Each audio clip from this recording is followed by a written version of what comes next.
igreja, a paz do Senhor, todos estão bem em Cristo. Vamos trabalhar um assunto sobre o arrebatamento da igreja. Um assunto interessante, mas antes eu vou fazer uma pergunta para a igreja. Quantos arrebatamentos na igreja, quantos arrebatamentos tem de Gênesis e Apocalipse? Quantos? 2? Não. De Gênesis e Apocalipse, quantos arrebatamentos são registrados na Bíblia? 3. 2, 3. 2. 2. Não. Fez o dever de casa? Quanto? 2. 6 não é. 2. 2. 2. 2. 3. 2, né? Quantos? 3.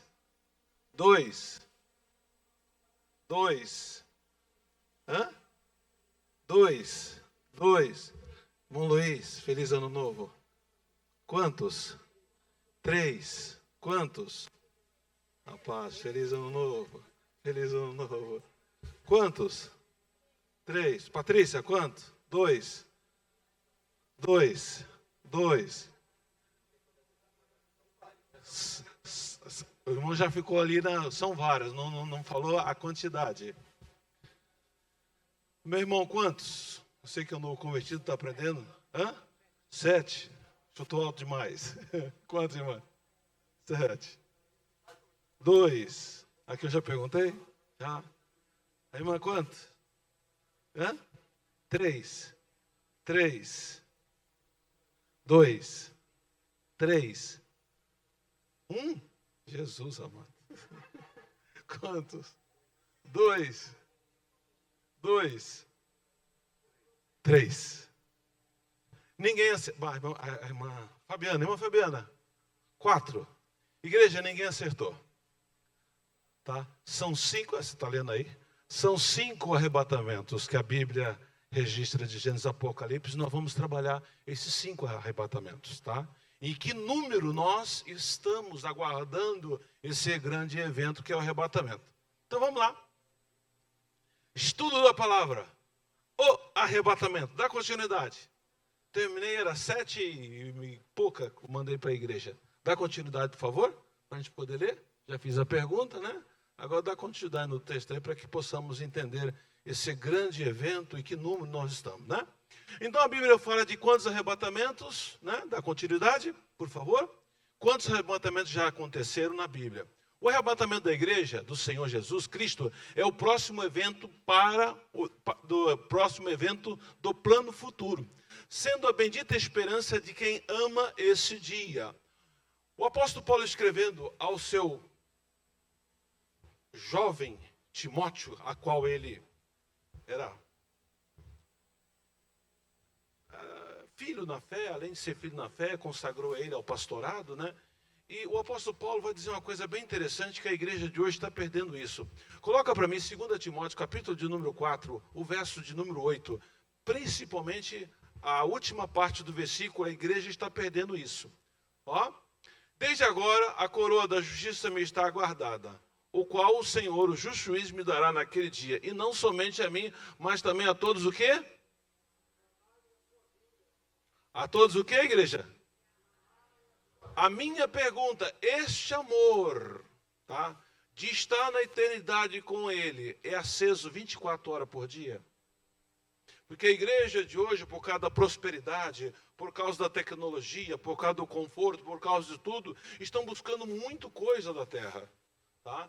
Eu irei começar uma campanha no mês de fevereiro, tá? Estou com os projetos aí, vai ter o culto dos empresários, vai ter o culto de escola de obreiro, e eu estou trabalhando, pedindo permissão ao dono da igreja, que é Jesus Cristo, para fazer uma campanha, tá, do fruto do Espírito. Na minha caminhada cristã, nunca vi uma igreja fazer uma campanha para o fruto do Espírito, tá? Então eu estou pedindo orientação de como fazer para o dono da igreja, para que possamos montar essa campanha, tá?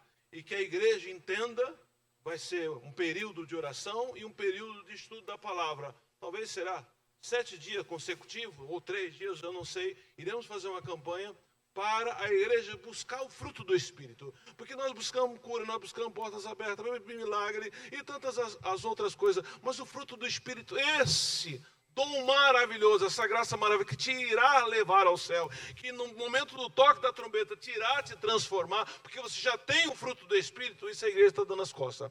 E nós vamos procurar isso em nome do Senhor Jesus, tá? Para que a igreja, tá, tenha esse amor pela vinda de Cristo. Para a igreja possa acordar todo dia dizendo: ora vem Senhor Jesus. Isso tem que estar pulsante dentro de você. Amém, igreja? Volta lá para o estudo. Ninguém deu amém, mas tudo bem. Vamos lá. O arrebatamento será um evento de crentes fiéis que serão retirados deste mundo para o encontro com o Senhor Jesus nos ares. Que maravilha. Isso não é ficção científica e muito menos imaginação fértil. É literalmente uma remoção física sem passar pela morte. Quando? Eminentemente o seu cumprimento. A remoção de pessoas sem passar pela morte não é uma novidade das Escrituras. No livro de Gênesis, num relato bem simples e objetivo, temos o primeiro arrebatamento. O primeiro arrebatamento foi de Enoque, antes do fim do primeiro milênio da humanidade. 987 anos depois que Adão foi expulso do Éden. Tá? Então, ainda não havia completado 1000 anos, quando Deus retirou o 7º homem depois de Enoque, depois de Adão, que é Enoque, 987 anos. Então, no primeiro milênio, houve o primeiro arrebatamento. Em Gênesis capítulo de número 5, verso 24, vai dizer assim, ó: ele viveu sempre em comunhão com Deus, e um dia desapareceu, pois Deus o levou. Ninguém achou, só achou as vestes. Tá? Ninguém achou, só achou as vestes. Ah, pastor, ele poderia ter sido comido de animal. Não. Os animais mudam quando desce da arca. Até o período do dilúvio, todos os animais eram dóceis. Os animais, além de ser dócil, não tinha animal que comia outro animal. Todos os animais eram herbívoros. Então, por isso foi fácil para Noé trabalhar com todos os animais dentro da arca. Né? Senão, olha... Quantos dias Noé ficou dentro da arca, igreja? 371. Quantos dias? 300. A igreja de estudo, que maravilha. Noé ficou 300. Pastor, mas não foi 40 dias? Não, 40 dias e 40 noites foi a chuva. Tá? Todo o tempo, até ele soltar a pomba lá e ela vir com um galinho de oliveira, deu 371 dias. E nesses 300, quase mais de um ano, se tivesse animal que comia outro, tinha que estar matando animal lá dentro, concorda? Então todo... Pastor, onde está isso? Coloca aí, abre sua Bíblia em Gênesis capítulo de número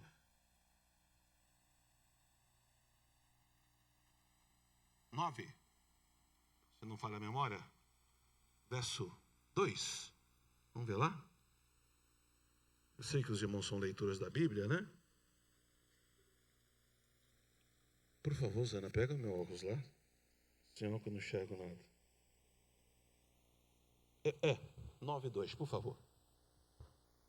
E o temor de vós e o pavor de vós virão sobre todo o animal da terra, sobre todas as aves do céu, tudo que se move sobre a terra, todos os peixes do mar, nas vossas mãos são entregues. Então, o animal nenhum tinha pavor do ser humano, tinha medo, nenhum animal. Todos eram dóceis. Tá? Quando desceram da arca, o Eterno mudou toda a cadeia, vamos dizer assim, tá? Depois que os animais desceram da arca, se tornaram o que hoje nós conhecemos. Mas antes, todos os animais eram dóceis, como se fosse um animal de estimação dentro da sua casa. Tá? E o mais próximo desse animal que era dócil era a serpente. Por isso que o antigo dragão, né? Obrigado. Ele, através da árvore do bem e do mal, que do bem não tem nada, foi a porta para que ele entrasse no Éden e possuísse o corpo da serpente. Por quê? Ele, no mundo mineral, ele como dragão, era um animal frio, assim como a serpente também é um animal frio, né? Tá? Mas não quero entrar nessa área, porque senão vou mudar o assunto. Então, só para vocês terem ideia como eram os animais até o dilúvio. Amém, igreja? Até alguma dúvida por aí? Podemos prosseguir? Dá continuidade lá, por favor. Então, o primeiro arrebatamento aconteceu quando? Gênesis capítulo número 5, verso 24. Quem foi a primeira pessoa a ser arrebatada? Opa, maravilha, louvado seja Deus. Então, no período da monarquia em Israel, que no reino estava dividido, Deus novamente, com o seu poder, dentro da sua soberania, tem o fascinante arrebatamento, que é o segundo arrebatamento. Arrebatamento de quem? De Elias, num carro de fogo, à vista de Eliseu, seu sucessor. E Eliseu não estava tendo uma visão, era real. A Bíblia vai dizer, coloca aí, lá em Reis, por favor. Ó, 2 Reis capítulo 2, verso 11. E assim foram andando e conversando. De repente, eu coloquei até em vermelho, porque o arrebatamento será de repente, será num abrir e piscar dos olhos, será muito ligeiro, tá? Um carro de fogo, puxado por cavalo de fogo, separou um do outro, Elias e Eliseu. E Elias foi levado para o céu num rodemoinho até o cavalo, até a carruagem. Então, o segundo arrebatamento, Deus arrebatou quem? Elias. Elias foi um profeta especial, com um ministério especial, foi levado à presença de Deus de um modo especial. Tá? Então, encerrando a era do Velho Testamento, nós temos quanto arrebatamento, igreja? 2. Quem são eles? Elias. Até aí tudo bem? Podemos prosseguir? Terceiro arrebatamento, o arrebatamento que é a ascensão de Jesus diante dos olhos de 500 dos seus discípulos no dia 14 de maio do ano de 33, depois de Cristo, obviamente, no nosso calendário, no Monte das Oliveiras. Então isso aconteceu no dia 14 de maio. Por que, pastor, 14 de maio? Ele ressuscita no dia 5 de abril, tá? E do Meriti Nissan, no calendário hebraico, que são 360 dias, porque o calendário é lunar, então ele ressuscita no dia 5 de abril. Se você contando com o dia 5 mais 40, vai dar 14. Entenderam a matemática? Então ele ressuscita nesse dia, né? Ele é assunto ao céu nesse dia, desculpe, e tem 500 discípulos lá, tá? Vendo essa visão maravilhosa, está em Atos capítulo 6, o verso 11. E então os que estavam reunidos e perguntaram: Senhor, é nesse tempo que vai restaurar o reino de Israel? Então os 500 estavam sentados, ele ensinando os 500. E os 500 achavam que agora ele ressuscitou, estava ali 40 dias, né? Nesses 40 dias apareceu várias vezes, né? E ele, numa dessas 40, ele deu peixe e pão de novo para Pedro, os pescadores lá que estão naquela coisa toda. Ele aparecia de repente no meio dos seus, e aí o que acontece? Eles estavam com a ideia: o Senhor agora ressuscita, vai restaurar Israel, vai tirar Israel do domínio do Império Romano. E aí, os discípulos que estão ali sentados no pé do Monte das Oliveiras, tá, indagam com essa pergunta. E ele responde: não lhe compete saber o tempo ou as datas que o Pai estabeleceu pela sua própria autoridade.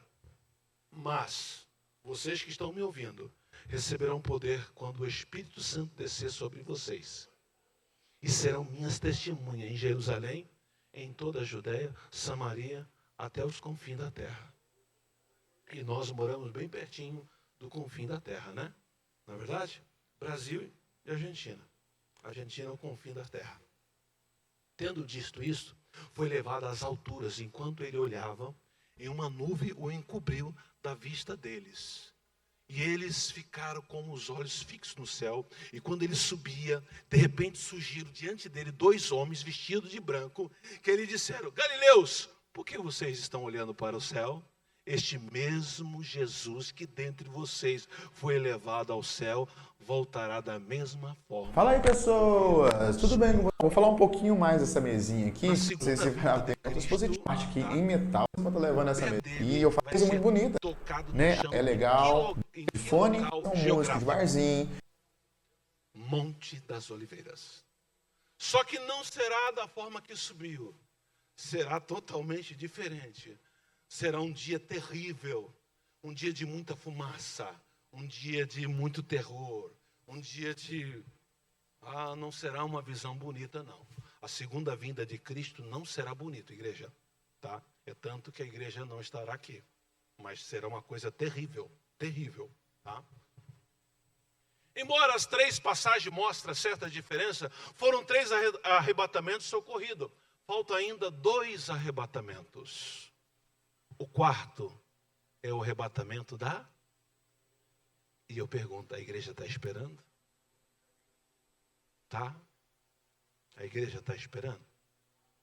Não queremos, pois, o apóstolo Paulo escrevendo aos 1 Tessalonicenses, o capítulo de número 4, o verso 13 em diante. Olha o que ele diz, não queremos, porém, irmão, que sejais o quê? Ignorante. Com respeito aos que dormem, para não vos entristecer, como os demais, que não têm esperança. Pois se cremos que Jesus morreu e ressuscitou, assim também Deus, mediante Jesus, trará em sua companhia os que dormem. Ora, ainda vos declaramos por palavra do Senhor, isto é, nós, os vivos, o que ficarmos até a vinda de Cristo, do Senhor, de modo algum precederemos os que dormem, porquanto o Senhor mesmo, dada a sua palavra de ordem, ouvida a voz do arcanjo, o ressoar do que, igreja? Da trombeta, tá? Ao ouvido e a voz do arcanjo, ao ressoar da trombeta de Deus, descerá do céu, e os mortos em Cristo ressuscitarão primeiro. Depois nós, coloquei até em vermelho, os vivos, os que ficarmos, seremos que? Arrebatados juntamente com ele, entre as nuvens, para o encontro do Senhor nos ares. E assim estaremos para sempre com o Senhor. Paulo ainda, eu acho muito bonito, Paulo ainda orientando o povo da igreja mais complicada que nós temos na Bíblia, que é a igreja de Coríntios, uma igreja que tinha todos os dons, era uma igreja maravilhosa, mas era uma desordem, era uma desunião, era uma contenda terrível. Então a igreja mais complicada do Novo Testamento, a igreja de Coríntios, o apóstolo Paulo também escreve no capítulo 15, do verso 51 ao 55, esse momento maravilhoso que vai acontecer, né? Então, Paulo passa a tratar o arrebatamento da igreja e dizer, vos declaramos por palavra do Senhor. Ele sublima de forma muito enfática que o que dirá a seguir será a palavra do Senhor. Em 1 Coríntios 15, 51, né, ele diz que o arrebatamento é um mistério. Mistério é algo que é revelado até então. Então, coloca para mim, por favor, 1 Coríntios capítulo 15, o verso de número 51. Olha o que o apóstolo Paulo está escrevendo à igreja de Coríntios. Por favor. Vamos lá. Eis aqui vos digo um mistério.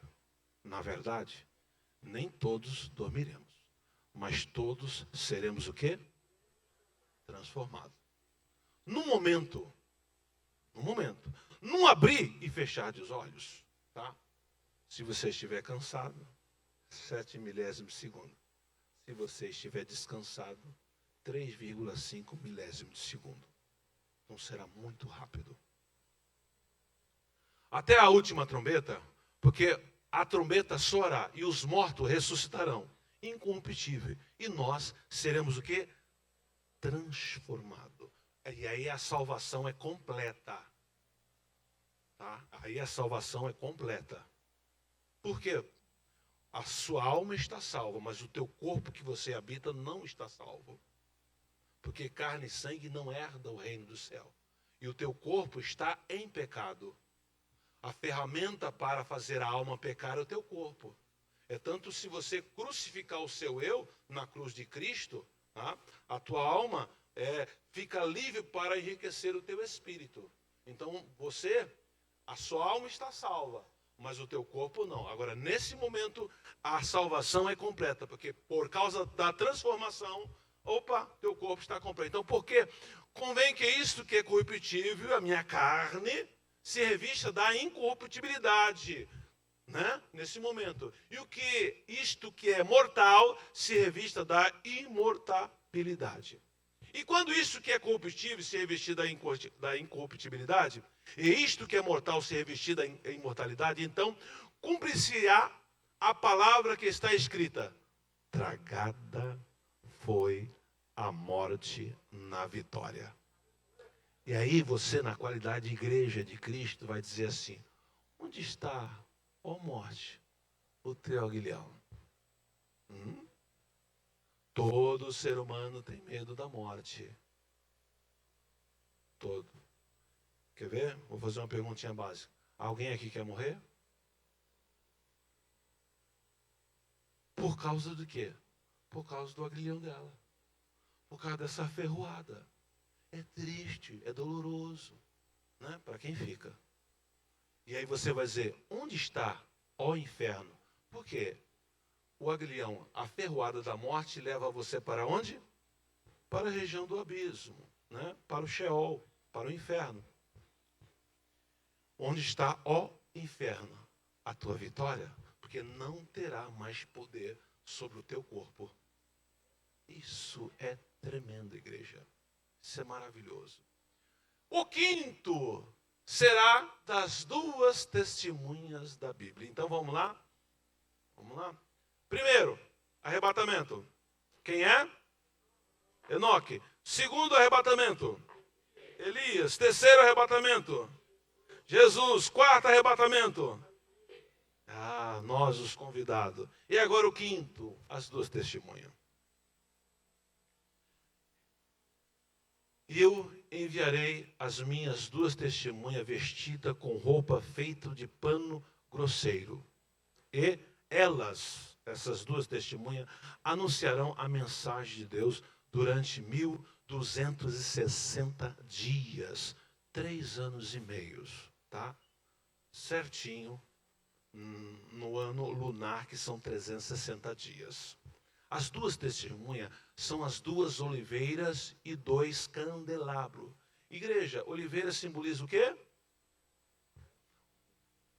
E a oliveira simboliza o azeite, concorda? Então essas duas testemunhas terão a unção do Espírito Santo. Candelabro, luz. Terão a glória de Deus, essas duas pessoas. Tá? Que estão em pé diante do Senhor do mundo inteiro. Se os seus inimigos tentarem maltratá-los, sai fogo da boca dessas duas testemunhas e acaba com eles. Assim, olha que autoridade, hein? Assim, quem quiser maltratá-la precisa ser morto. Elas têm autoridade para fechar o céu a fim de que não chova durante o tempo em que anunciam a mensagem de Deus. Tem autoridade também sobre as águas para virarem sangue. Tem autoridade ainda para ferir a terra com todo tipo de praga, quantas vezes quiserem. Quando as duas testemunhas acabarem de anunciar a sua mensagem, o monstro que vem do abismo lutará contra ela. E ele vencerá e as matará, e os seus corpos ficarão na rua principal da grande cidade, onde o Senhor dela foi crucificado. O nome simbólico daquela cidade é Sodoma ou Egito, né? Que cidade é essa? Quem foi crucificado nessa cidade? Quem é o Senhor dessa cidade e foi crucificado nessa cidade? Jerusalém. Só que espiritualmente ela está como Sodoma e Egito. Amém, igreja? Tá? Durante 3 dias e meio, os povos de todas as nações, tribo, língua e raça olharão para esses 2 corpos e não deixarão que sejam sepultados. Dá continuidade. E os povos da terra ficarão felizes com a morte dessas 2 testemunhas. Vão comemorar e mandar presente uns aos outros, porque esses 2 profetas trouxeram muito sofrimento para a humanidade. Mas depois desses 3 dias e meio, um sopro de vida veio de Deus, entrou nele, e eles se levantaram, e todas as pessoas que os viram ficaram com muito medo. Terrível, né? Aí os 2 profetas ouviram uma voz forte que tinha do céu. Ele dizia: subam aqui. E enquanto os seus inimigos olhavam, os 2 profetas subiram ao céu numa nuvem. Naquele momento houve um violento terremoto. A 10ª parte da cidade foi destruída e morreram 7.000 pessoas. As outras ficaram com muito medo e louvaram a grandeza do Deus dos céus. A minha pergunta para a igreja: quem são essas 2 testemunhas?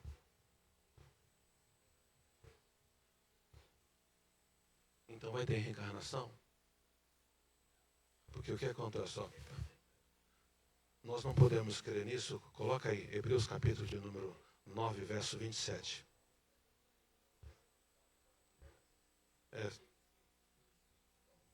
Perfeitamente. Ó, Hebreus. E como aos homens está ordenado morrer uma, vindo depois disso Então o ser humano está... Se fosse Moisés e Elias ou Enoque, Moisés morreu. Você entendeu? Porém, a autoridade deles... Tá? Coloca aí para mim, Êxodo capítulo de número 9, o verso 23 ao 24, por favor. E Moisés estendeu a sua vara para o céu, e o Senhor deu trovões, saraiva, e fogo corria pela terra, e o Senhor fez chover saraiva sobre a terra do Egito, 24, e havia saraiva e fogo misturado entre a saraiva, tão grande, tão grave, qual nunca houve em toda a terra do Egito, desde que veio a ser uma nação. Então, a autoridade desses dois profetas, duas testemunhas, terão a autoridade igual de Moisés. Igreja, a autoridade de Moisés era tão grande, tá? Que praticamente essa praga destruiu quase toda. São pedras de absinto, saraiva, pesando aí 30 quilos, 15 quilos, vindo numa velocidade tremenda, entrando na atmosfera da Terra, destruindo tudo. E esses homens terão essa autoridade. Tá? Põe aí Êxodo capítulo 7. Olha a autoridade de Moisés. Vamos lá. Oi. Homens porque morreram. Não estão em teofania. Anjo em teofania não pode ser morto.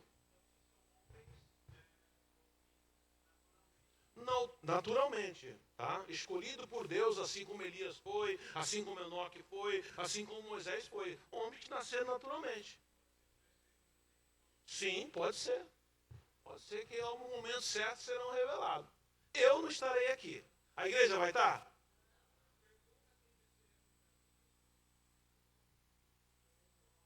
Eu não vou perguntar porque tem que ser judeu. Ninguém daqui, tá? Tem que ser judeu. Uma pergunta que eu posso fazer para a igreja. A igreja está preparada, se o arrebatamento fosse hoje, a igreja toda subiria? Essa é a pergunta. Se tem dúvida, vem à frente. Nós vamos fazer uma oração para que você reconcilie com Deus. Porque isso não pode ter dúvida. Quando se falar em palavra de arrebatamento, o teu coração tem que dizer, ora vem Senhor Jesus. Tá? Não pode ter dúvida. Coloca Êxodo capítulo 7. Vamos ver a autoridade de Moisés que esses homens terão. Tá? Então disse o Senhor a Moisés, eis que tenho posto sobre... Olha, isso é muito forte. Eu vou subir lá porque isso mexe com as minhas entranhas. Tá? Não é bolinho, não. Quando eu leio essa passagem, eu falei, Jesus amado, ó. Então disse o Senhor a Moisés. Quem disse a Moisés? Deus, o Todo-Poderoso. Eis que te tenho posto por... Preste bem atenção. Por que Deus coloca Moisés como Deus? Por quê? Representante eu sei, mas por quê?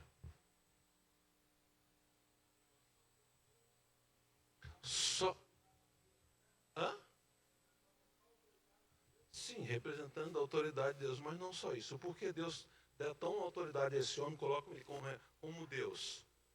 Ele está lutando contra quem? Contra um sistema. Esse sistema tem um líder chamado Satanás, que representa a figura de Faraó. Então, eu e você, tá? No mundo espiritual, nós somos como Deus. Ninguém deu glória a Deus. Eu vou de novo. Pastor, é muita autoridade. A igreja, se a igreja soubesse dessa autoridade, corria menos atrás da matéria e mais das coisas de Deus, tá? Vamos entender isso à luz da Bíblia, porque não pode passar desapercebido um texto desse tão maravilhoso, a autoridade que Deus deu para a igreja, E a igreja no século XXI só corre atrás da matéria. Abra suas Bíblias lá no livro de Salmo. Por favor.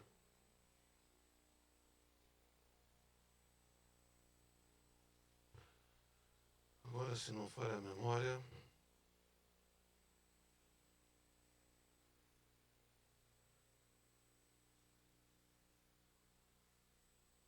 Tiago, ajuda aí. Que Deus colocou os anciões como deuses. Salmo de número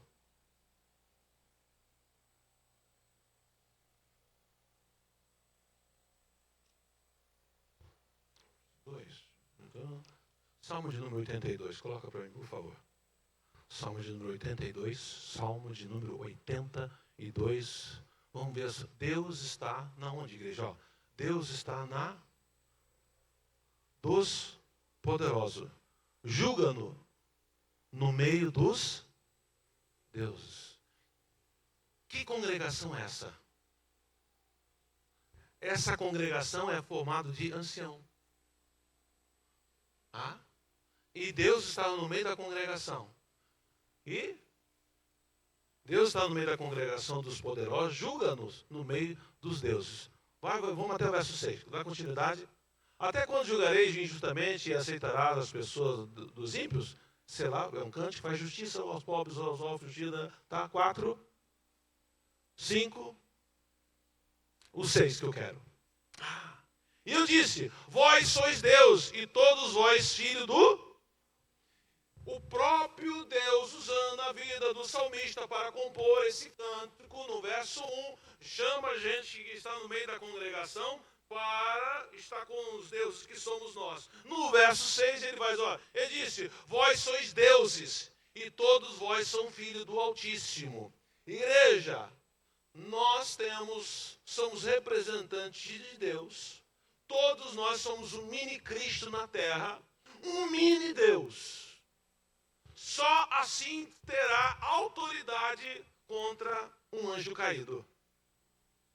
Se nós tivéssemos autoridade de um anjo que venceu, não ganharíamos guerra nenhuma, espiritualmente falando. Nós ganhamos as guerras espirituais porque somos deuses em relação ao anjo caído. Ninguém deu glória a Deus, mas tudo bem, tá?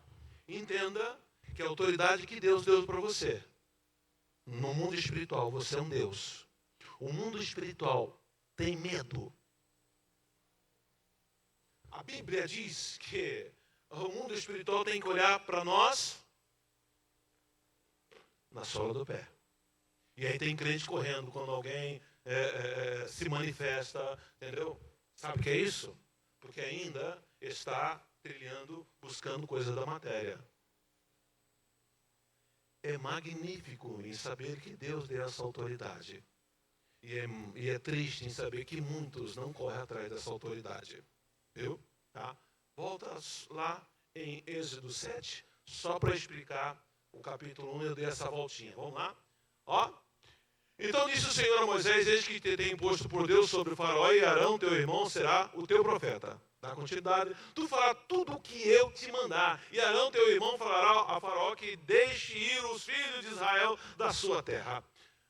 Eu, porém, endureceria o coração de faraó, multiplicarei na terra do Egito os meus sinais e as minhas maravilhas. Tá? Sinais para faraó e maravilha para o povo de Deus. Faraó, pois, não vos ouvirás, e eu porei minha mão sobre o Egito e tirarei meu exército, meu povo, os filhos de Israel, da terra do Egito com grande juízo. Então, os egípcios saberão que eu sou o Senhor quando estender a minha mão sobre o Egito e tirar os filhos de Israel no meio deles. E assim fizeram Moisés e Arão como o Senhor lhe ordenara, e assim fizeram. E Moisés era da idade de quanto, igreja? E Arão quanto? 83, quando falaram com o faraó. E o Senhor falou a Moisés e Arão, dizendo, quando o faraó vos falar, dizendo, fazei-vos um milagre, dirá Arão, toma a tua vara e lança diante de faraó, e se tornará uma serpente. Então Moisés e Arão foram a Faraó, fizeram assim como o Senhor ordenara, e lançou Arão a sua vara diante de Faraó, diante do seu servo, e tornou-se em serpente. E Faraó também chamou os sábios, tá? Como é o nome desse sábio, Tiago? Isto mesmo. Encantadores e magos do Egito fizeram também o mesmo com os seus encantamentos, porque cada um lançou a sua vara, tornando-se em serpente, mas a vara de Arão tragou a vara deles. Porém, o coração de Faraó se endureceu e não ouviu como o Senhor tinha falado. Então disse o Senhor a Moisés: o coração de Faraó está endurecido, recusa deixarem o povo. Vai pela manhã a Faraó, e eis que ele sairá às águas, por-te em frente dela, na beira do rio, tá? E você entenda que o Nilo, nessa parte aí, é um mar quase, de água doce, tá? Põe uma foto do rio Nilo, passando pelo Cairo, por favor. Porque a gente lendo o texto assim, pensa que é um riozinho, como o rio aí do Tietê. Não. Põe a foto do Cairo, por favor. Vamos entender o tamanho desse rio aí. Louvado seja Deus. Está aqui, viu, igreja? Oh, aleluia. Louvado seja o nome do Senhor. Antes que eu esqueça, minha irmã se coloca de pé. A irmã de... É laranja, isso? É, a senhora? Isso. Se coloque em pé, por favor. O Espírito Santo acabou de me dizer, senão vou acabar esquecendo. Esse ano será um ano diferente. Tá? Choraste muito nesse ano de 2023. Sim, diz o Espírito Santo de Deus para me dizer para a senhora. Lá mandou, né, maná. Passou muitas coisas pela cabeça. Pensou que até ia morrer. É verdade isso? Mas o Espírito de Deus cuidou da senhora até esse momento. E esse 2024 será diferente. Não será um ano de tanto choro como foi 2023. Ei, você verá a mão de Deus agir. Acontecerá algo. Que eu vou tocar no coração do teu filho. Levanta, filho. Jesus amado, eu não sabia só ver a senhora aqui. Deus, tem dois. Ah, Deus amado. E eles saberão que eu sou Deus. E vou mudar o coração deles e da família deles. São casados. Jesus amado, que coisa. Então esse ano 2024 vai dar o início desse processo. Somente glorifique e aguarda nele para a glória de Deus Pai. E a igreja diz: eita, Deus soberano, Ele está na casa. Ele está na casa. E aí o que acontece? Vai pela manhã a Faraó, e eis que sairá as águas. Eu estou lendo esse texto para que vocês saibam a autoridade dessas duas testemunhas que estarão aqui na terra por 3 anos e meio. Tá? Irão fazer a mesma coisa que Moisés fez e a mesma coisa que Elias fez. A autoridade tremenda como nunca houve entre outro homem igual a Moisés e outro homem igual a Elias. O que Elias fez? Sobre a palavra dele, 3 anos e meio, nem orvalho. Ei, igreja, chuva tudo bem, mas nem orvalho. 3 anos e meio. Olha que autoridade, tá? Outra autoridade, Elias, tá no Monte Carmelo, não tem água, mandou jogar ainda vários baldes lá, não sei de onde veio aquela água. Te juro, igreja, eu não sei. Sabe por quê? Eu não sei. Porque o que acontece, diz a história, que Acabe, o jumento do rei Acabe, que era casado com aquela feiticeira, aquele lixo de mulher, tá? Ele era um criador de animal, cavalo, puro sangue. Os melhores animais da redondeza eram de Acabe. Apostava a corrida, olha o miserável, tá? E o que acontece? Ele tratava, se fosse nos dias de hoje, né, no Aras aí, tratava os cavalos com leite ninho, se fosse hoje. E o que acontece? Diz a história que ele perdeu todos os seus cavalos. Só ficou o cavalo que usava na carruagem, que não eram tão bom como os que ele apostava. Mas em relação aos cavalos que ele apostava, era pangaré. Tá? Então, se faltou água para o cavalo do rei, os cavalos do rei morreu de sede, Não me pergunte de onde veio aquela água que jogaram lá em cima. E olha, desceu até pelo rego, ao lado. E na oração dele, o que aconteceu, igreja? Caiu o quê? Fogo do céu. Então essas duas testemunhas terão autoridade tremenda. Tá? Assim como Moisés fez achou a foto aí, ó. Não, você colocou aí, em frente ao Cairo. Tá? Porque ao sul do Egito ficava Gósen, estava o povo judeu. Ao norte é onde hoje é o Cairo, aonde ficava o palácio de Faraó. Põe a foto aí do Rio Nilo em frente ao Cairo. Tá? Vamos ver aí, acha aí, em frente ao Cairo, aí, digita aí. Foto do Rio Nilo em frente ao Cairo. Vamos ver que tá a largura desse rio. Aí está bem no sul, né? Bem aonde o povo de Israel, como cativo, morava. Aí, ó, tá vendo? Ó? Isto mesmo, tá? Imagine, igreja, um rio desse, todo vermelho. Imagine um rio desse, tá? Cheio de peixe morto, fedendo. E uma mosquiteira terrível. Imagina um homem só, com uma autoridade dessa, fez o rio, um rio dessa dimensão. É muita autoridade. Como nós lemos no capítulo 9, o verso 23 e 24, caía fogo do céu. Então essas duas testemunhas, que serão o quinto arrebatamento que a Bíblia diz, terão autoridade como nunca nenhum homem teve. Autoridade tremenda. Tá? E aí vamos lá. Coloca Mateus capítulo de número 17, verso 3, por gentileza. Eis que apareceram Moisés e Elias falando com ele. Esses dois já vieram. Tá? Está no monte. Coloca 4 em diante. E Pedro respondeu e disse, está no monte Tabor, que é o monte da transfiguração. E Pedro respondendo disse, Jesus, né? Senhor, bom é estarmos aqui. Se queres, façamos aqui 3 tabernáculos. Um para ti, um para Moisés e um para Elias. A minha pergunta, como os discípulos, como Pedro, Tiago e João, sabia que era Moisés e sabia que era Elias? Se apresentaram a eles. Em corpo.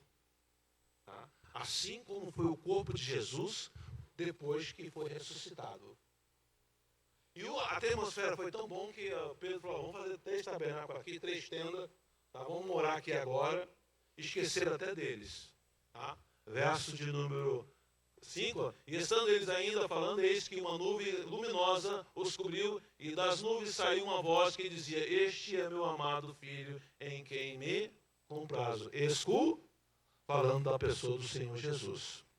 Então, igreja, não pode ser nem Moisés e nem Elias. São 2 pessoas que terão a mesma autoridade desses 2 homens para destronar, acabar com a situação da terra. Porque, veja bem, tudo isso será filmado a cores e ao vivo. O mundo verá isso em tempo real. 2 homens, tá, vestido, só a vestimenta chama atenção. Pano grosso, saco, literalmente. Tá? Não aí um líder de uma igreja aí que se veste aí com... Não tem nada a ver. Tá? Isso, não tem nada a ver. Esses 2 homens com autoridade tremenda serão judeus, porque isso acontecerá em Jerusalém. Tá? Entenda que depois que isso acontecer, derramará a glória do Senhor sobre aquela nação, haverá arrependimento, né?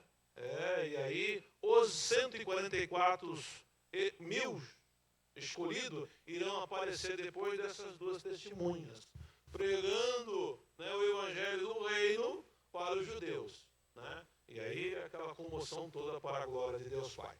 E nesse momento, a igreja, que não é noiva de Cristo, é convidada de Cristo, estará no casamento. Que casamento? Isso, nas bodas. E aí, estará lá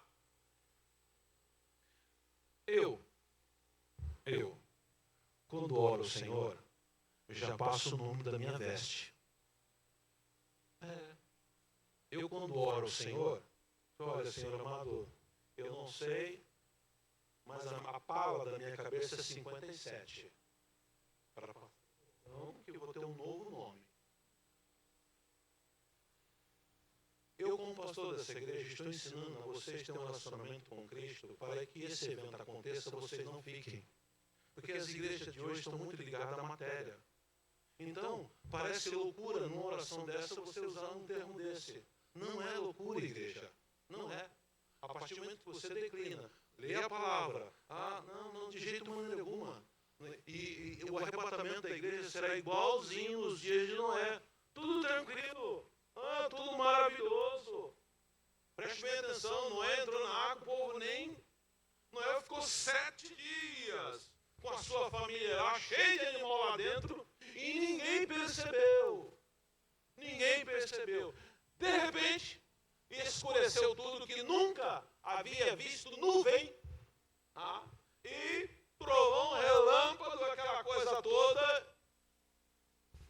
Assim como nos dias de Ló. Todo mundo comendo, bebendo, maior festança, na carnificina, trabalhando solta lá, naquela data, e aqueles 2 anjos foram lá com a sentença de Deus. Ninguém acreditou, nem Ló, e nem sua esposa, e nem suas filhas. Tá? A pedido de Abraão, se não tem 40 justos, se não tem 30 justos, ele foi caindo. Até chegar a 5, não tem. Se não fosse Abraão interceder, babau, nem Ló. Que Abraão intercedeu porque tem lá sanguíneo, é sobrinho. Mas mesmo assim, o anjo teve que segurar na mão, avisou 2, segurar na mão da esposa e dele e arrastar. Então, igreja, esse evento irá acontecer nessa geração. Está tudo acontecendo muito rápido, a tecnologia é muito rápido. A situação está acontecendo muito rápido. O mundo está se tornando 2 partidos, direita e esquerda. O mundo está perdendo a essência do que é família. Hoje é status, você está no 3º, 4º, 5º casamento e os filhos até gostam. Né? Porque irão receber presente do pai e da mãe. É status. Então está tudo mudando, o valor familiar está acabando. O amor, então, virou iceberg há muito tempo, não há amor. Tudo se cumpre muito rápido. As pessoas aqui que estão com cabelo branco podem entender que na nossa geração não era assim. Havia um respeito pelas autoridades, havia um respeito pelos pais, havia um respeito pelo tio, pelo avô. Hoje não. Então está mudando muito rápido. E a igreja tem que perceber, a igreja tem que despertar, a igreja tem que amar essa data. Faça a consagração, faça jejum, Senhor amado, eu quero ser fiel a Ti. Senhor amado, me ajuda, Espírito Santo me ajuda a não entristecer o Senhor durante o dia. Anda comigo. Utiliza sua mente para ouvir música evangélica, utiliza sua mente com passagens bíblicas. Diminui um pouco o tempo nas redes sociais. Tá? Eu estava conversando com a minha filha porque ela falou, pai, ela está aqui hoje, disse que queria ver o estudo para saber quantos arrebatamentos, né, Rebeca? Aí o que acontece? Ela falou, pai, eu tenho um propósito, esse ano eu vou ler Bíblia. Eu falei, hoje é dia 9, quantos livros você já leu? Ela nem abriu ainda. Aí eu falei, filha, faz a pergunta ao pai, hoje é dia 9, quantos livros o pai já leu? E ela fez a pergunta. Eu falei, olha, já li Esdras de novo, já li Neemias de novo, tá? Já li a 1ª epístola de João, a 2ª epístola de João, a 3ª epístola de João, o livro de Judas, tá? Li e estudei. Pastor, o senhor tem tempo? Não, igreja. Não. Uma horinha que você tira para o Senhor, uma horinha. Meia hora de oração e meia hora lendo um texto. Isso vai te fazer um bem o dia inteiro. Pastor, eu levanto 5 horas da manhã, levanta às 4. Se aproxima de Deus. Por tudo que é mais sagrado, se aproxima dele. A cada ano que se passa, a apostasia está tomando a mente dos crentes. Porque tudo se torna relativo. Tudo pode. Tem uma dúvida em qualquer coisa, vê um pastor pregando, ou alguém falando, lá pode, na igreja pode. Tudo pode. Não há temor, não há respeito.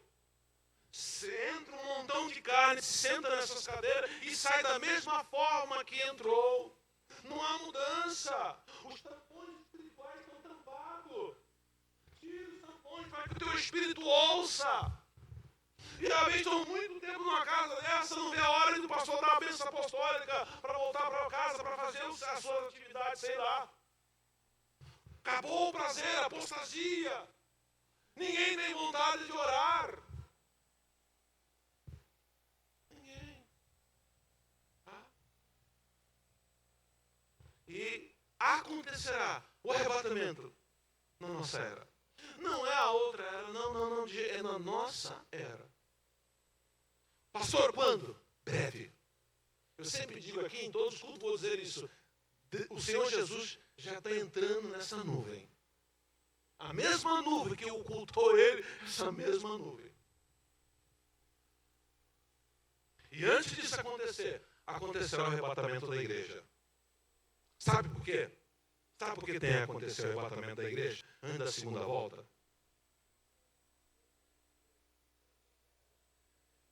Abramos as nossas Bíblias, lá em 2 Tessalonicenses, o capítulo de número 2, por favor, o verso 3 em diante. Vamos entender o porquê o anticristo, tá, ainda não pode fazer nada enquanto o Espírito de Deus estiver aqui na igreja. Segundo Tessalonicenses, capítulo de número 2, o verso 3 em diante.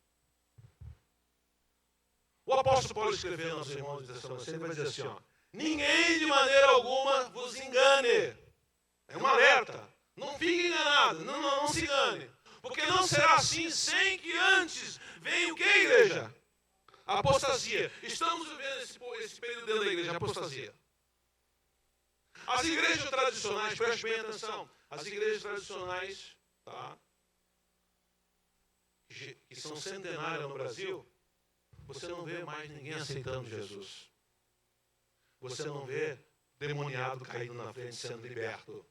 Não. Virou costume e hábito. Tem os seus fãs. Fulano e tal vai pregar. O cantor vai cantar. É show. Acabou. Quem se batiza são os filhos do crente que nascem. Mas não tem mais aquele mover de Deus como tinha antes. Então ninguém de maneira alguma vos engane, porque não será assim sem que antes venha o quê? A apostasia. É o que nós estamos vivendo. E se manifeste o homem do pecado, o filho da perdição. Verso 4. O qual se opõe e se levanta contra tudo que se chama Deus, ou se adora. De sorte que se assentará como Deus, na onde? Que templo é esse? Que templo é esse? O terceiro templo que vai ser erguido. Terceiro templo. Está em guerra lá. Está em guerra. Estão enchendo os túneis de água e ainda está em guerra. Não parou. Já pensou se um foguete daquele lá sai sem e cai na mesquita? E destrói aquele prédio? Cara, não vou levantar outro nada. A judeusada aproveita o momento da tensão, que a Liga Árabe está contra o povo judeu. Vamos aproveitar esse momento para construir o terceiro templo, igreja. Solta um foguete daquele para cair lá em Gaza, o anjo de Deus vai, muda o curso. De repente, igreja. Tá? Então, o terceiro templo tem que estar de pé, porque ele entra lá nesse terceiro templo e será adorado como Deus. Tá? Querendo parecer Deus. Verso de número 5. Não vos lembrais de que estas coisas vos dizia quando ainda estava convosco? Verso 6. E agora vós sabeis o que detém. Quem detém ele, igreja? Quem detém? O Espírito Santo. Tá? Para que o seu próprio tempo seja o quê? Manifestado. Então, para que o anticristo venha se manifestar, para que o anticristo venha sentar como Deus dentro do templo, né, do terceiro templo vai ser erguido. A igreja não está mais aqui, porque o que detém é o Espírito Santo. E enquanto o Espírito Santo estiver na forma da graça na igreja, ele não pode se manifestar. Não que ele já não está entre nós, só que ainda não tem autoridade. Só terá autoridade quando o Espírito de Deus levar a igreja. Tá? Até que do meio seja tirado. Né? Porque já o mistério da injustiça opera somente a um que agora o retém, até que do meio seja tirado. A igreja. O Espírito Santo atua na igreja. E a qualquer momento acontecerá o arrebatamento para o anticristo reinar. Né? E outra coisa, hein? Será um período. Não pensa vocês que será no início, ou depois amarga. Principalmente depois das tuas testemunhas que aparecer. Mas até antes delas aparecer, tá, os 3 primeiros anos e meio, serão uma maravilha. Os primeiros meses depois do arrebatamento, sumiu um povo aí, aquela coisa toda. Vão inventar que o disco voador levou, e aquela coisa toda, porque isso já está na mentalidade do povo, desde os anos 80, quando aquele cineasta colocou aquele filme do ET. Então, na mentalidade, isso vem crescendo tremendamente, essa mentalidade de disco voador, ET, aquela coisa toda, né? Tá? E aí o que acontece? Passou esse mês, alguns meses depois do arrebatamento, vida que segue, uma estrutura nova, uma moeda única, um governo único, acabou presídios, os presídios vão virar hospitais, maravilha, porque terá o controle de todo o dinheiro, não tem como lavagem, porque existe hoje poderes que as autoridades não têm controle sobre esses poderes. Alguém tem autoridade sobre o tráfico de arma? O mundo todo faz tráfico de arma e nenhum governo tem autoridade. Algum governo tem autoridade sobre o tráfico de droga? É bilhões e bilhões. Algum governo tem autoridade sobre a prostituição? É ilegal, mas... Algum governo tem autoridade sobre a internet? Não tem. Então existem órgãos poderosíssimos de milhões de dinheiro que correm e nenhum governo tem autoridade. Esse terá. Eu estava aqui conversando com dois irmãos e eu expliquei como funciona o mundo espiritual, porque é muito belo. E eu acabei passando para eles a passagem do Senhor Jesus nos 40 dias lá no deserto. No final dos 40 dias, o Senhor Jesus está fedido, mau hálito, sujo, está no deserto. Uma temperatura gigante, né? Quase 0 grau à noite e 52, 53 de dia. Tá? Sujo, fedido, com fome, mau hálito, descabelado. Ei, tá igual um mendigo. Esta é a realidade. Está igual um mendigo. A gente olha para o texto e deixa passar esse negócio. Porque 40 dias, uma pessoa no deserto sem tomar banho, sem comer, sem lavar o rosto. O calor do deserto. Tá. Aí no final dos 40 dias, aparece quem?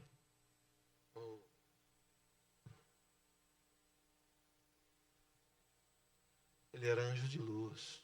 Ele não aparece maltrapilho, não. O simples fato de ele aparecer naquela elegância, olha, se me adorar, olha como eu estou, te darei tudo. Satanás não pinta nenhum quadro feio. Satanás não pinta nada feio. Tudo é prazeroso e tudo é belo. Pastora, tudo é lindo. As consequências são terríveis depois. Mas o quadro é belo. Ele não apresentou o Senhor Jesus maltrapilho, não. Numa beleza incomparável. Uma beleza incomparável. Tá? Então, igreja, Satanás é astuto. É tanto que o próprio Senhor Jesus ensinou, que eu sempre falo na igreja: livra-nos do mal. e não nos deixe cair em tentação. Isto tem que estar em toda vossa oração. Homens, seja o sacerdote dos vossos lares. Mulheres que o esposo não são evangélicas, seja sacerdotisa dos vossos lares. Mas se ele se converter, deixe ele ser o sacerdote. Tire um momento de consagração de jejum para a sua família. Apresente a sua família de madrugada. Às vezes, em casa, faço a minha oração, desço, vou na garagem, estendo a mão, apresento a minha filha, apresento a minha esposa, apresento o meu filho que está indo no BH. Vocês são sacerdote. Façam isso. Opa, esse dia eu vou tirar a consagração para o meu filho, para a minha filha, para a minha esposa. Param de ser religioso. Hoje é culto, eu vou lá. Não. Aqui você vai aprender e tributar a Deus. Mas é lá fora, é na sua casa. Tem todo um processo dentro do cristianismo que é um mini Cristo. Pelo menos uma vez por mês, sozinho. Pega o carro, vai no monte orar. Sobe lá 11 horas, desce lá depois das 0 hora. Você e Deus.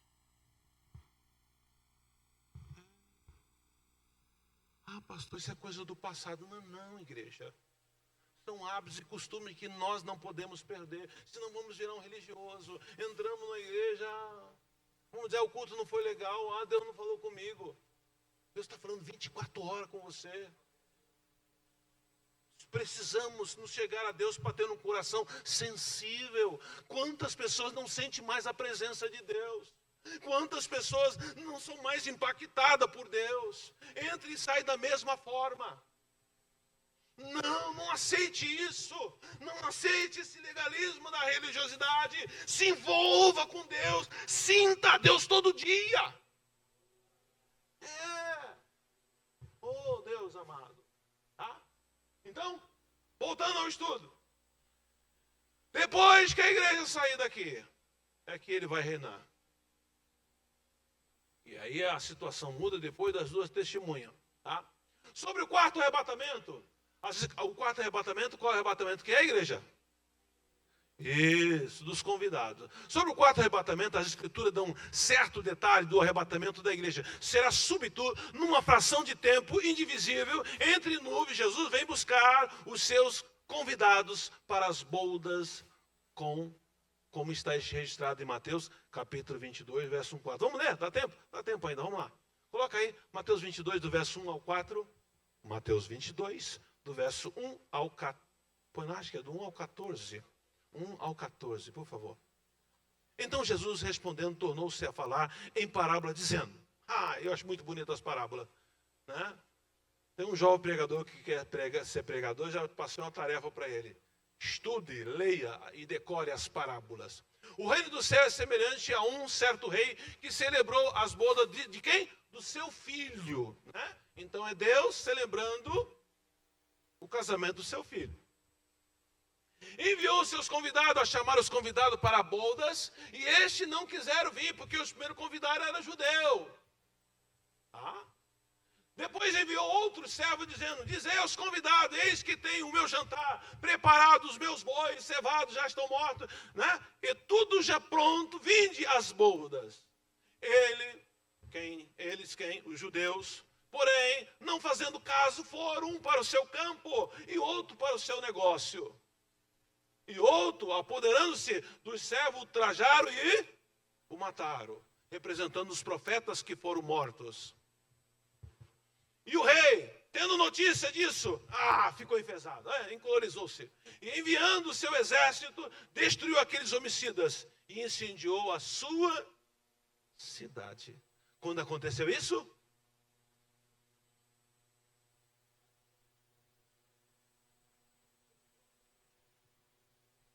No ano 70, acabou.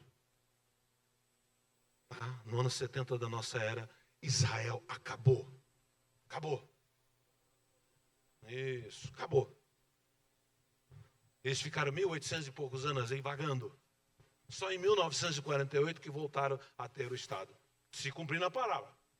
Então diz ao servo, as bodas na verdade estão preparadas, mas os convidados não eram dignos, o povo judeu, porque deram as costas. Ide, pois, às saídas dos caminhos, convidai para as bodas a todos os que encontrares. E os servos, saindo pelo caminho, ajuntaram todos quanto encontraram, tanto maus como bons. Quem são esses? Joio e trigo. Joio e trigo. Uau! Joio e trigo, tanto bom como mal. A igreja, joio e trigo. E a festa nupcial foi cheia de convidados. E o rei, entrando para ver os convidados, viu ali um homem que não estava trajado com veste de núpcia. Quem é esse homem? Hã? Quem? Não. Quem é esse homem? Quem é esse homem que não está vestido, está lá nesse ato celestial e não está vestido? Existem duas escolas. Uns dizem que é Satanás e outro diz que é o povo judeu. Porque não creram no Messias. Tá? Tem essas duas escolas. Ele disse-lhe, amigo, como entraste aqui? Não tem vestes nupcial? E ele emudeceu. Verso 13. Disse então o rei ao servo, amarrai de pés e mão, levai, lançai-o nas trevas exteriores, ali haverá pranto e ranger de dentes. Porque muitos são chamados, mas poucos escolhidos. Isto é real. Volta lá para a gente terminar, por gentileza. Ele vai transformar os crentes da igreja, porque carne e sangue não podem herdar o reino de Deus. Será o cumprimento da promessa da redenção do corpo, será completa na nossa salvação. A igreja será arrebatada antes que o anticristo se manifeste. Nós não estamos esperando para tal personagem, embora ele possa estar vivo por aí, esperando a hora de agir, não agiu até agora, porque a Bíblia registra isso que nós acabamos de ler. Termino esse estudo simples dizendo que vejo 4 grandes razões que mostram que a hora está avançada do arrebatamento da igreja. O primeiro é o desespero emocional. Está instalado no mundo inteiro. Nunca se viu tantas pessoas depressivas, tantas pessoas vivendo de remédio, à base de tudo aí. Então, o segundo problema é a grande confusão governamental, política. Isso tem gerado medo de uma catástrofe num cenário político mundial devido à instabilidade econômica mundial. O terceiro, o cumprimento profético diante dos nossos olhos. Posso ver isso pelo crescimento da prevenção moral, a insegurança e a violência, o desgaste do oxigênio e da matéria-prima, o avanço da tecnologia, das doenças incuráveis, o crescimento das seitas, esfriamento do amor, a desintegração da família, a apostasia dentro da igreja, a fome, as guerras, a explosão populacional e a lista seguem. Esses cumprimentos proféticos mostram que estamos no entardecer da última hora. E o quarto lugar é o conflito eclesiástico que está instalado dentro da igreja. Eu nunca vi crente falar tão mal de crente. Se você entrar nas redes sociais, no YouTube da vida, você não vê nenhum católico falando de outro católico. Você não vê um padre falando de outro padre. Você não vê um macumbeiro falando de outro macumbeiro. Você não vê um espírita falando de outro espírita. Você não vê nenhuma seita falando mal. Agora o crente virou deboche. Pessoas falando em línguas estranhas. Tá? E manda você assinar para ter assinatura no seu canal, aquela coisa toda, metendo pau, falando de... Nunca vi isso. No passado não era assim. Nos anos 70 não era assim. Nos anos 80 não era assim. Nos anos 90 não era assim. Isso começou de 2000 para cá. Então, 4 coisas que eu vejo que o Senhor Jesus está às portas. Igreja, o tempo da colheita chegou. Eis que venho sem demora. Guarde o que tem para que ninguém tome a tua coroa. O tempo de cantar no céu chegou. Não tema, espera só mais um pouquinho. O arrebatamento vai acontecer. A minha pergunta é...